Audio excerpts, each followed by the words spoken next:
इथे लोकांनी पैसा कमवायला सुरुवात देखील केली आणि तुम्ही अजून स्क्रोल करत बसलाय.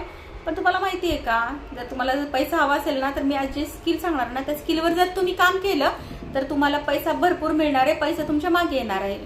तर आज मी तुम्हाला सायकोलॉजी प्रमाणे किंवा न्यूरोसायन्स प्रमाणे पैसा म्हणजे काय आहे, पैशाची पॉवर म्हणजे काय आहे हे सांगण्याचा प्रयत्न करणार आहे. तर चला आपण पाहूया मनीचा कॉन्सेप्ट काय आहे सायकोलॉजी प्रमाणे किंवा न्यूरोसायन्स प्रमाणे. तर पहिल्या काळामध्ये वस्तूंची देवाणघेवाण जर करायची असेल किंवा कुणाला काही हवा असेल तर काय केलं जायचं, तर तिथे देवाणघेवाण ही एखादी वस्तू देऊन केली जायची किंवा एखादं काम करून केली जायची. फॉर एक्झाम्पल म्हणजे उदाहरणार्थ माझ्याकडे गहू आहे, तुमच्याकडे तांदूळ आहेत, तर मला जर तांदूळ हवे असेल तर मी काय करणार, माझ्याकडचे गहू तुम्हाला देणार आणि तुम्ही तेवढे तांदूळ मला देणार. तर अशा पद्धतीने अदला बदल होतो.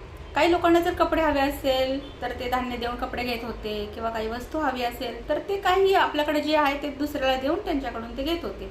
तर पहिल्या काळामध्ये अशा पद्धतीनं वस्तूंची देवाणघेवाण होत होती किंवा आपल्याला जर काय पाहिजे असेल तर ते दिलं जायचं.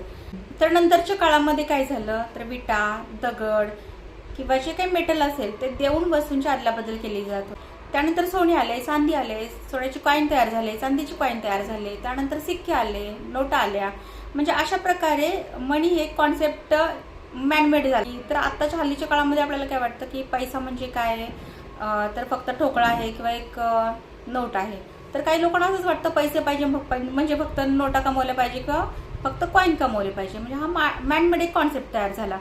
पण खरं म्हणजे काय, तर सायकोलॉजी प्रमाणे जर पाहिलं तर पैसा म्हणजे एक पॉवर आहे, पैसा म्हणजे एक ऊर्जा आहे. आणि बऱ्याच लोकांची बिलीफ सिस्टीम म्हणजे जे काही विश्वास असतो पैशाच्या रिलेटेड तो वेगळा आहे. काही लोकांना असं वाटतं की पैसा म्हणजे पॉवर, काही लोकांना असं वाटतं पैसा म्हणजे फ्रीडम, काही लोकांना असं वाटतं पैसा म्हणजे सक्सेस, तर काही लोकांना असं वाटतं पैसा म्हणजे हॅपीनेस. म्हणजे अशा पद्धतीने वेगवेगळे विचार प्रत्येकाची कॉन्सेप्ट बनत गेली. तर काही लोकांचे जे काही त्यांचे लहानपणापासून बिलीफ सिस्टीम होती, त्यांचं वातावरण होतं, त्यांच्यावर जसे मोठ्या लोकांचे संस्कार होत गेले, आसपासचे लोक जसे होते तसे त्यांचे संस्कार झाले, त्याप्रमाणे कॉन्सेप्ट बनत गेला. काही लोकांना वाटतं पैसा म्हणजे हाताचा मळ आहे, काही लोकांना वाटतं काय करायचे पैसा, जे म्हातारे लोक आहेत किंवा संत आहेत, ऋषीमुनी आहेत, त्यांच्याकडे जर पैसा आला तर वाटतं काय ना पैशाची गरज आहे. तर काही लोकांना असं वाटतं की पैसा म्हणजे काय, एक म्हणजे पैसा जर जास्त आला तर माणूस बिघडतो किंवा श्रीमंत लोक चांगले नसतात.